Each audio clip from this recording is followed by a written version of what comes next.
Hello friends, welcome back to Priya Vijay kitchen. நான் பிரியா பேசுகிறேன். இன்றைக்கி நம்ம எம்டி சால்னா எப்படி பண்ணுறதுன்னு பார்க்கலாம். இது பிளெயின் சால்னா ரெசிபி தான். இதில் நீங்கள் வேணும்னா வெஜிடபிள்ஸ் இல்லைனா சிக்கன், மட்டன் எது வேணாலும் சேர்த்துக்கலாம். அப்படி இல்லைன்னா பிளெயின் முட்டையை கூட நீங்கள் சேர்த்துக்கலாம். சரி, வாங்க வீடியோக்குள்ளே போகலாம்.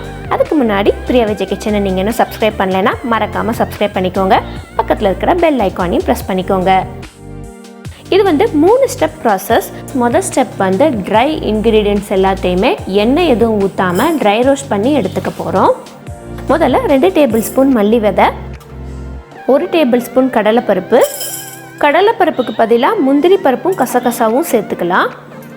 அடுத்து 1 டீஸ்பூன் மிளகு, 1 டீஸ்பூன் சீரகம், அரை டீஸ்பூன் பெருஞ்சீரகம், ஒரு 5-6 வெந்தயம், கூடவே காய்ந்த வத்தல், சின்னதாக பிரிஞ்சி இலை, 2 ஏலக்காய், அரை இன்ச்சுக்கும் கம்மியாக பட்டை, 3 கிராம்பு.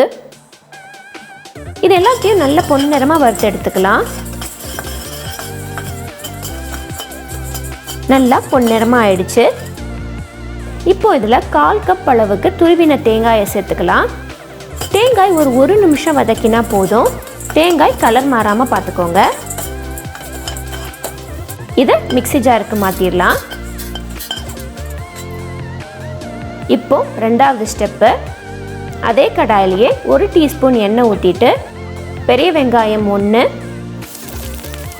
இஞ்சி 1 துண்டு, பூண்டு ஒரு 4 பல்லு, பச்சை மிளகாய் 2. வெங்காயம் கொஞ்சம் பொன்னிறமாக ஆகிற வரைக்கும் வதக்கிக்கலாம். அடுத்து ஒரு தக்காளி சேர்த்துக்கலாம். தக்காளி மசிஞ்ச உடனேயே கொஞ்ச நேரம் ஆற விட்டு அதையும் மிக்ஸி ஜாரில் சேர்த்துடலாம். இப்போ இதில் கொஞ்சமாக தண்ணீர் சேர்த்து விழுதாக அரைச்சி எடுத்துக்கலாம். அடுத்து கடைசி ஸ்டெப்பு. ஒரு கடாயில் 1 டீஸ்பூன் அளவுக்கு எண்ணெய் ஊற்றிட்டு கொஞ்சமாக கருவேப்பிலை சேர்த்து பிறகு அரைச்ச மசாலா விழுதையும் சேர்த்துக்கலாம்.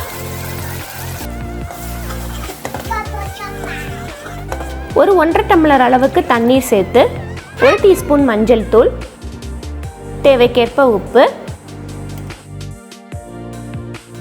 ஒரு கொதி வரவும் கொஞ்சமாக மல்லி இலை போட்டு இறக்கினா சுவையான எம்டி சால்னா தயார்.